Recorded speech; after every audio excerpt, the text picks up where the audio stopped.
Welcome back to this session of the Hindu newspaper analysis session. Today we will discuss mainly three issues. The first issue is related to section 69 of Bharatiya Nyaya Sanhita, and the second issue is exploring India's potential in the Arctic region, and the third issue is related to National Education Policy 2020. So let's discuss all the issues in detail. What are various provisions in section 69 of Bharatiya Nyaya Sanhita 2023? भारतीय Nyaya Sanhita BNS section 69 के अंदर क्या क्या provisions किए गए हैं, इससे related various points हम इस आर्टिकल के अंदर डिस्कस करेंगे। What is section 69 of Bharatiya Nyaya Sanhita BNS के अंडर सेक्शन 69 क्या है? Section 69 of BNS provision up to 10 years imprisonment for engaging in sexual activity based on a false promise of marriage और other deceitful means। किसी भी girl के साथ अगर marriage से रिलेटेड फॉल्स प्रोमिस के बेस पर सेक्सुअल एक्टिविटी की जाती है तो इस टाइप के पर्सन के अगेंस्ट यहाँ पर 10 years तक का इम्प्रिजनमेंट प्रोविजन किया गया है।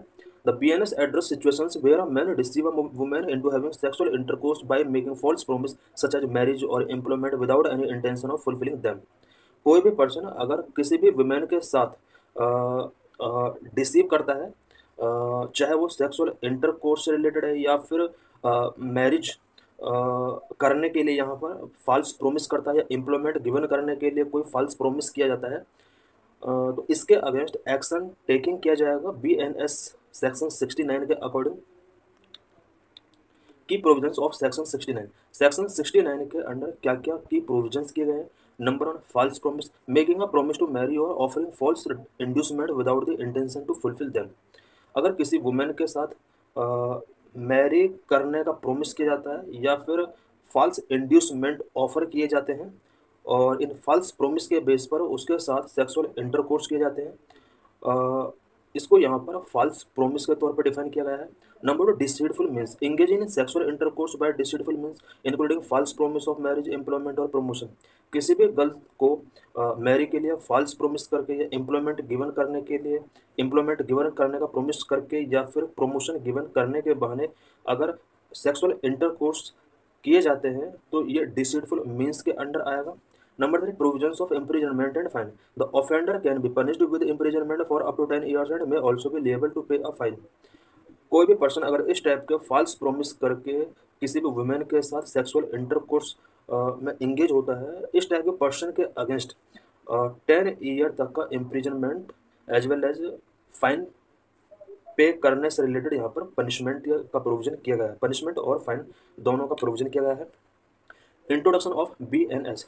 द भारतीय न्याय संहिता अलॉन्ग विद द भारतीय नागरिक सुरक्षा संहिता एंड द भारतीय साक्ष्य अधिनियम replaced the IPC code of criminal procedure and the evidence act respectively and came into effect on July 1, 2024। भारतीय न्याय संहिता जिसको IPC के साथ रिप्लेस किया गया, भारतीय नागरिक सुरक्षा संहिता जिसको कोड ऑफ क्रिमिनल प्रोसीजर के साथ रिप्लेस किया गया एंड भारतीय साक्ष्य अधिनियम जिसको एविडेंस एक्ट के साथ रिप्लेस किया गया। इन सभी एक्ट को यहाँ पर July 1, 2024 से स्टार्ट किया गया। Sexual offences against women and children के अगेंस्ट सेक्सुअल ऑफेंसेस से रिलेटेड ये कुछ इंपॉर्टेंट पॉइंट्स हैं। Number 1, introducing separate chapter. The BNS introduce separate chapter specially addressing offences against women and children. Women and children के against offences को address करने के लिए BNS के अंदर यहाँ पर सेपरेट चैप्टर इंट्रोड्यूस किया गया है। Previously they were part of the chapter on offences affecting the human body under the IPC। Previously ये जो प्रोविजन किया गया था वो IPC के under chapter offences affecting the human body के अंदर ये प्रोविजन किया गया था। Number 2, new provision for minors. The BNS proposes changes to the provisions related to the rape of women under the age of 18 year के under किसी women का अगर रेप होता है, इस रेप से रिलेटेड कुछ प्रोविजंस BNS के अंदर किए गए हैं। इट मीन्स किस तरह से पनिश किया जाएगा रेप करने वाले पर्सन को, इससे रिलेटेड प्रोविजन इसके अंडर गिवन किए गए हैं। BNS provisioned an age-based classification for rape victims, differentiating among minors under the age of 18, 16 and 12, aligning with the Protection of Children from Sexual Offences Act (POCSO)। यहाँ पर as के base पर victims rape victims का classification किया गया। It means अगर 12 year children है, 16 year children है, 18 ईयर चिल्ड्रन के साथ अगर रेप किया जाता है तो यहाँ पर जो पनिशमेंट होगा वो डिफरेंट होगा और इसको सेक्सुअल पोक्सो एक्ट के साथ कहीं ना कहीं अलाइन किया गया है। Number 3, sentencing options. The BNS prescribe varying sentence options for cases involving minors, maintaining consistency with the IPC and POCSO.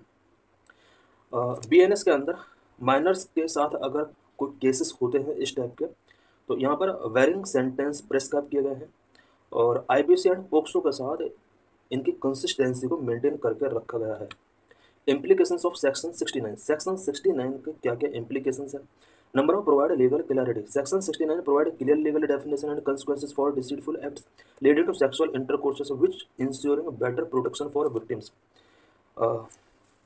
Sexual intercourse को लीडिंग करने वाले डिसीटफुल एक्ट के कंसिक्वेंसेस को यहाँ पर क्लियरली डिफाइन किया गया है सेक्शन 69 के अंदर। और ये जो डेफिनेशन है ये कहीं ना कहीं विक्टिम्स को बेटर प्रोटेक्शन गिवन कर सकते हैं। Number 2, enhanced protection. The introduction of clear specific provisions for minors and differentiation based on age enhance the protection for younger victim। Minors के लिए जो specific provision, clear specific provision का introduction किया गया है सेक्शन 69 के अंदर, वो यंगर विक्टिम्स के प्रोटेक्शन के लिए कहीं ना कहीं इम्पोर्टेंट हो सकते हैं। एंड यहाँ पर माइनर्स के लिए और यंगर के प्रोटेक्शन के लिए यहाँ पर जो प्रोविजन है वो थोड़ा डिफरेंट किए गए हैं। Conclusion. With its new provisions under Section 69, BNS aims to provide strict penalties for deceitful action leading to sexual intercourse, thereby strengthening the legal framework for protecting women's rights and ensuring justice। Section 69 के under जो new provisions किए गए हैं BNS के अंदर, वो sexual intercourse को lead करने वाले डिसीटफुल एक्शंस के लिए स्ट्रिक्ट पेनल्टी का प्रोविजन करते हैं और वुमेन्स के राइट को प्रोटेक्ट करने के लिए एंड जस्टिस को इंश्योर करने के लिए लीगल फ्रेमवर्क कहीं ना कहीं इसके थ्रू स्ट्रेंथ किया जा रहा है। Why is the Arctic region important? Arctic region क्यों इंपॉर्टेंट है? What is issue? International observers have raised concern about escalating tensions in the Arctic region, warning that if left unchecked could spark conflict in the region। International observers ने कुछ concern raise किए हैं, specially Arctic region के अंदर जो tensions escalating हो रहे हैं इससे रिलेटेड इन्होंने कंसर्न रेज किए हैं और वार्न किया है कि अगर इन टेंशंस को कंट्रोल नहीं किया गया, चेक नहीं किया गया, तो आर्कटिक रीजन के अंदर कुछ कॉन्फ्लिक्ट स्पार्क हो सकते हैं। The Arctic region, once an isolated and frozen frontier, is now emerging as a geopolitical hotspot। Arctic region जो कि ईयर्स पहले आइसोलेटेड एंड फ्रोजन फ्रंटियर हुआ करता था, टुडे ये एक जियोपॉलिटिकल हॉटस्पॉट के तौर पर इमर्ज हो रहा है। Climate changes rapidly melting ice cap, opening new sea routes and open access to vast reservoirs of untapped natural resources. Climate change होने की वजह से आर्कटिक रीजन के अंदर आइस कैप मेल्टिंग हो रहा है रैपिडली और इस आइस कैप के मेल्टिंग होने की वजह से यहाँ पर कुछ न्यू सी रूट्स ओपनिंग हो रहे हैं एंड कुछ वास्ट रिजर्वर्स जो आइस कैप के अंदर हुआ करते थे वहाँ तक एक्सेस अब ओपन हो रहे हैं। In response global powers are claim their presence in the region, raising concern about potential conflict and military escalation. Because Arctic region के अंदर कुछ सी रूट्स यहाँ पर फॉर्म्ड हो रहे हैं और कुछ नेचुरल रिसोर्स को एक्सट्रैक्ट करने की पॉसिबिलिटी यहाँ पर जिस तरह से बढ़ रही है, इसकी वजह से कुछ ग्लोबल पावर्स इस रीजन के अंदर अपनी प्रेजेंस का क्लेम कर रहे हैं और इन सभी ग्लोबल पावर्स के अंदर अब कुछ मिलिट्री कॉन्फ्लिक्ट यहाँ पर होने की पॉसिबिलिटी है। Strategic significance of Arctic region. Arctic region का स्ट्रेटेजिक सिग्निफिकेंस क्या है? The Arctic hold immense strategic and economic value. Arctic region का स्ट्रेटेजिक एंड इकोनॉमिक वैल्यू बहुत ज़्यादा है।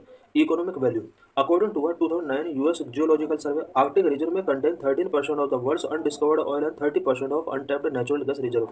2009 की यूएस जियोलॉजिकल सर्वे के अकॉर्डिंग आर्कटिक रीजन के अंदर पूरे वर्ल्ड में पाए जाने वाले अनडिस्कवर्ड ऑयल का 13% जो ऑयल है वो आर्कटिक रीजन के अंदर हो सकता है। साथ ही अनटैप्ड नेचुरल गैस रिजर्व का 30% नेचुरल गैस आर्कटिक रीजन के अंदर हो सकता है। It is also rich in rare earth element, phosphates, copper and valuable fishing grounds. Arctic region कुछ रेयर अर्थ एलिमेंट के यहाँ पर बहुत ज़्यादा हो सकते हैं, सच है यहाँ पर फॉस्फेट्स हो सकते हैं, कॉपर, वैल्यूएबल फिशिंग ग्राउंड्स यहाँ पर हो सकते हैं।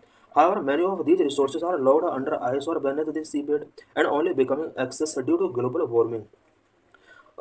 ये जो यहाँ पर आइस के अंडर या सी बेड के नीचे जो रिसोर्सेस लॉक्ड हैं ग्लोबल वार्मिंग की वजह से अगर ये आइस मेल्ट होगा तभी इन रिसोर्स तक एक्सेस किया जा सकता है। बिकॉज ये जो रीजन है ये पूरा आइस कैप से कवर्ड है। ग्लोबल वार्मिंग जैसे जैसे इंक्रीज होगा ये आइस मेल्ट होगा। आइस मेल्ट होने के बाद भी इस तरह के resources such as undiscovered oil या फिर अनटेप्ड नेचुरल गैस रिजर्व जो भी है यहाँ पर उसको एक्सट्रैक्ट किया जा सकता है। Strategic value apart from resources, the melting ice of Arctic region is opening new commercial shipping routes. अगर आर्कटिक रीजन का आइस मेल्टिंग होता है तो इसके मेल्ट होने की वजह से कुछ new commercial shipping routes open हो सकते हैं इस रीजन के through. North east passage along Russia's Arctic coast could shorten trade route between Europe and East Asia by nearly 8,000 kilometre. Europe and east Asia के बीच जो करंट में trade होता है ये एक लॉन्ग डिस्टेंस के थ्रू ट्रेड होता है। बट अगर आर्कटिक रीजन का आइस मेल्ट होता है तो इसके through Europe and east Asia का जो डिस्टेंस होगा जो ट्रेड रूट होगा वो 8,000 किलोमीटर तक शॉर्टन हो सकता है। This route is very attractive to China which envision a polar silk road that would boost maritime trade while ignoring traditional checkpoint like the Suez Canal। ये road China के लिए बहुत अट्रैक्टिव हो सकता है बिकॉज चाइना एक्सपेक्ट करता है कि अगर आर्कटिक रीजन के अंदर पोलर आइस मेल्टिंग होता है तो इसके through China polar silk road establish कर सकता है और जो कि मैरी टाइम ट्रेड के लिए बहुत इंपॉर्टेंट हो सकता है। बिकॉज चाइना करंट में जो ट्रेड करता है वो स्वेज कैनल के थ्रू ट्रेड करता है। उसके बाद स्वेज कैनल को इग्नोर करके वो polar silk road trade route को यूज कर सकता है। Legal framework and territorial claim. Territorial claim करने के लिए लीगल फ्रेमवर्क क्या होते हैं? Unlike the Antarctic region which is governed by a demilitarised treaty system, the Arctic region falls under the United Nations convention on the Law of the Sea. Antarctic region जो कि demilitarised treaty system के base पर govern किया जाता है। Arctic reason की अगर बात की जाए तो आर्कटिक रीजन UNCLOS के द्वारा गवर्न किया जाता है। It means United Nations convention on law of the sea. इसके अंडर आर्कटिक रीजन को यहाँ पर डील किया जाता है। Countries can claim sea bed territories beyond their 200 nautical mile exclusive economic zone if these countries prove geological continuity with their continental itself. कोई भी country अपने 200 nautical mile exclusive economic zone पर टेरिटोरियल क्लेम कर सकता है अगर उस country का सी बेड टेरिटरीज कंटिन्यू है। Arctic region is currently controlled by 8 countries US, Canada, Russia, Sweden, Finland, Denmark, via Greenland, Norway and Iceland which collectively form the Arctic Council. Current में Arctic region को 8 countries के द्वारा control किया जाता है। US, Canada, Russia, Sweden, Finland, Denmark, Greenland, Norway and Iceland इन सभी countries ने कलेक्टिवली आर्कटिक काउंसिल बनाया हुआ है। Arctic Council aims to promote environmental protection and scientific cooperation. Geopolitical rivalries have strained its unity. Arctic council का जो main M है वो आर्कटिक रीजन के अंदर scientific cooperation and environmental protection को प्रमोट करना है। बट करंट में कुछ जियो पॉलिटिकल रिवेलरीज की वजह से इसकी यूनिटी स्ट्रेंड हुआ है। Countries like Denmark, Canada and Russia have submitted overlapping territorial claims to the UN Commission on the Limits of the Continental Shelf. Denmark, Canada and Russia जैसे countries ने कुछ यहाँ पर एक्स्ट्रा टेरिटोरियल क्लेम किए हैं UN commission के under. If these claims accepted it would allow nations to control large area of Arctic sea bed. अगर UN commission के द्वारा ये क्लेम एक्सेप्ट कर लिए जाते हैं तो आर्कटिक सी बेड का एक लार्ज एरिया इन सभी कंट्रीज के द्वारा कंट्रोल किया जा सकता है। Broader implication for global security. The Arctic region is no longer a frozen wasteland. It is becoming a highly contested region for energy politics, military posturing and trade competitiveness. Arctic region अब बहुत long time के लिए frozen Westland नहीं रहने वाला है। अब ये एक contested region, highly contested region के तौर पर इमर्ज हो रहा है, specially for energy politics, military posturing and trade competitiveness के लिए एक हाईली कंटेस्टेड रीजन ये बनता जा रहा है। With limited legal frameworks and high strategic stakes the region becoming a high conflict zone if multilateral mechanism fail to manage competing claim. Because इस region के अंदर हाई स्ट्रेटेजिक स्टेक है and legal framework very limited है। इस वजह से ये जो रीजन है एक हाई कॉन्फ्लिक्ट जोन में कन्वर्ट हो रहा है। Environmental concerns are also paramount. Increased shipping and drilling could accelerate ecological degradation in a region which is already under stress from climate change. Environmental concern भी इस area के अंदर increase हो रहे हैं बिकॉज यहाँ पर शिपिंग एंड ड्रिलिंग बहुत ज़्यादा इंक्रीज हो रहा है और इकोलॉजिकल डिग्रेडेशन यहाँ पर एक्सेलेट हो रहा है जिसकी वजह से जो कि क्लाइमेट चेंज की वजह से ऑलरेडी स्ट्रेस में है। Conclusion, as the ice retreats the Arctic's geopolitical relevance rises. जैसे जैसे आइस रिट्रीट होगा आर्कटिक का जियोपॉलिटिकल रिलेवेंस राइज होगा। Natural resource exploration, territorial ambition and strategic competition among major power is transforming the region into a new frontier of global rivalry. Natural resource का exploration इस region के अंदर बहुत ज़्यादा होने वाला है। टेरिटोरियल एम्बिशंस बहुत कंट्री रखते हैं। स्ट्रेटेजिक कॉम्पिटिशन यहाँ पर होने वाला है। यही कुछ वजह है कि यहाँ पर ये जो रीजन है ये ग्लोबल रिवैल्री का एक नया फ्रंट बन रहा है। Without robust international cooperation the Arctic region could become a flash point in an increasing multipolar world. जब तक रोबस्ट इंटरनेशनल कॉपरेशन नहीं होगा आर्कटिक रीजन मल्टीपोलर वर्ल्ड में एक फ्लैश पॉइंट के तौर पर बना रहेगा। In this article we will discuss about National education policy 2020। Article is important for prelims and for mains. What is National Education Policy 2020?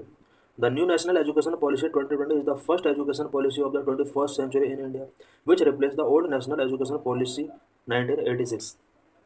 21st century के India के अंदर न्यू नेशनल एजुकेशन पॉलिसी 2020 ने old national policy on education 1986 को replace किया है। The ministry of education formed a committee chaired by doctor K Kasturirangan which outline this new policy. Ministry of education ने एक committee form की जिसके chairman के कस्तूरी रंजन थे। इन्हीं ने न्यू एजुकेशन पॉलिसी को आउटलाइन किया। The national education policy 2020 promise various reform in school and higher education including technical education that are based on 21st century needs. National education policy 2020 के अंदर वेरियस रिफॉर्म किए गए हैं school base पर and higher education level पर including technical education से related भी यहाँ पर वेरियस प्रोविजन किए गए हैं जो कि 21st सेंचुरी के नीड के बेस पर है। 5 fundamental pillars of national education policy 2020. Number 1 access, number 2 equity, number 3 quality, number 4 affordability and number 5 accountability. ये 5 फंडामेंटल पिलर्स हैं नेशनल एजुकेशन पॉलिसी 2020 के। New policy is aligned with in 2023 agenda for sustainable development. 2023 के लिए जो sustainable development का agenda है new education policy को इसके साथ अलाइन किया गया है। It aims to transform India into a vibrant knowledge society and global knowledge superpower by making both school and college education more holistic, flexible and multidisciplinary. National education Policy school and college education को more holistic, flexible and multidisciplinary बनाना चाहता है। इसके through India एक vibrant knowledge society and global knowledge super power बन सकता है। What are the provisions of National education policy 2020? National education policy 2020 के अंदर क्या क्या प्रोविजन किए गए हैं? स्कूल एजुकेशन से रिलेटेड क्या क्या प्रोविजन किए गए हैं? हायर एजुकेशन से रिलेटेड क्या क्या प्रोविजन किए गए हैं? School education number 1 ensuring universal access. New education policy 2020 emphasize ensuring universal access to school education at all levels from pre-school to secondary। Pre school से सेकेंडरी लेवल तक school education तक student के universal access को ensure करने के लिए national education policy 2020 focus करता है। Number 2 early childhood care and education with new curriculum structure the 10+2 structure of school curricula will be replaced by a 5+3+3+4 curricular structure। School करिकुला का 10+2 structure अब 5+3+3+4 curricular structure के साथ change हो जाएगा। Number 3 adhering foundational literacy and numeracy. National education policy 2020 call for setting up national mission for fundamental literacy and numeracy. National education policy 2020 के according India के अंदर national mission on foundational literacy and numeracy setup किया गया। Number 4 reforms in school curricula and pedagogy. Student will have increase flexibility and choice of subject. Choice of subject की flexibility को यहाँ पर अब स्टूडेंट के लिए इंक्रीज कर दिया गया है। There will be no rigid separation between art and sciences, between vocational and academic stress and between curricular activities. अब आर्ट एंड साइंस के बीच में रिजिड सेपरेशन नहीं रहेगा और साथ ही वोकेशनल एंड एकेडमिक स्ट्रीम्स के बीच में सेपरेशन को काफ़ी रिड्यूस किया है। साथ ही curricular and extra curricular activities के बीच रिजिड सेपरेशन को रिड्यूस किया गया है। Number 5, vocational education. Vocational education will start in school from the 6th grade and include internship. 6th grade से अब वोकेशनल एजुकेशन स्कूल के अंदर स्टार्ट हो जाएगी, जो कि बहुत ही इंपॉर्टेंट चेंज है। Number 6, teacher training and management. The existing BEd program for teacher training will be replaced by 4-year integrated program with high quality content, pedagogy and practical training.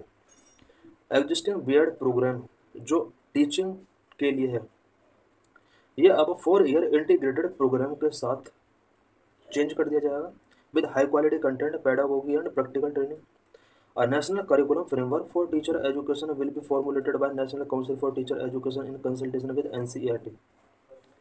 Teacher education के लिए एक national curricular framework establish किया जाएगा और national council for teacher education यानी NCTE formulate किया जाएगा। NCERT के साथ कंसल्ट करके ये अपना वर्किंग करेगा।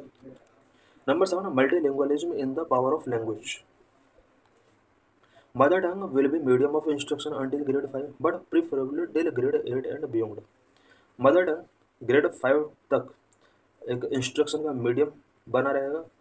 Sanskrit to be offered at all level of school and higher education as an option for student including in 3 language formula. 3 language formula के under all level of school में संस्कृत को ऑफर किया जाएगा एंड स्टूडेंट के लिए higher education में student के लिए संस्कृत को एक ऑप्शनल के तौर पर गिवन किया जाएगा। Provisions of higher education. Provisions क्या क्या है हायर एजुकेशन का? Number 1, holistic multidisciplinary education. New policy envisaged multidisciplinary holistic undergraduate education with flexible curricular creative combinations of subject integration of vocational education and multiple entry and exit point for appropriate certification. New education policy के अंदर multidisciplinary holistic undergraduate education with flexible curricular creative combination of subject integration of vocational education and multiple entry and exit points with appropriate certification, ये सारे provision higher education के under किए गए हैं। An academic bank of credit is to be established for digitally storing academic credits earn from the different HEI। New education policy के according academic bank of credit establish किया जाएगा जो कि digitally store किया जा सकता है। National Research Foundation will be created, which would be apex body for fostering a strong research culture and building research capacity across higher education। Higher education में research culture को इस्टेब्लिश करने के लिए, strong करने के लिए एंड रिसर्च कैपेसिटी को build करने के लिए नेशनल रिसर्च फाउंडेशन इस्टेब्लिश किया जाएगा न्यू एजुकेशन पॉलिसी के according. Regulation. Higher Education Commission of India will be an overarching body for higher education excluding legal and medical education. India में higher education के लिए एक न्यू बॉडी यहाँ पर establish की जाएगी, Higher Education Commission of India HECI। Number 3, technology in education. National education technology Forum NETF, an autonomous body, will be created up to provide a platform for free exchange of ideas on the use of technology to enhance learning, planning, assessment and administration। Learning, planning, assessment and administration को enhance करने के लिए, technology के use से related ideas को exchange करने के लिए national education technology forum India के अंदर इस्टेब्लिश किया जाने वाला है। Number 4, promotion of Indian languages. National education policy recommend setting up an Indian institute of translation and interpretation IITI, national institute for Pali, Prakrit and Persian, strengthening of science and all language departments of HEI। National education policy India के अंदर Indian institute of translation and interpretation setup करेगा। National institute for Pali, Prakrit and Persian भी establish किए जाएंगे। It means यहाँ पर पाली language के लिए, प्राकृत लैंग्वेज के लिए, पर्शियन लैंग्वेज के लिए नेशनल इंस्टीट्यूट इस्टेब्लिश किए जाएंगे। Number 5, internationalisation of higher education. Higher education का इंटरनेशनलाइजेशन किया जाएगा। High performing Indian universities will be encourage to set up their campus in other countries. High performing Indian universities को अब other countries में campus setup करने के लिए encourage किया जाएगा। Similarly selected top global level universities will be permitted to operate in India। Selected top global level universities को India में ऑपरेट करने के लिए परमिट किया जाएगा। This is PYQ related to this article. So thanks for watching this video.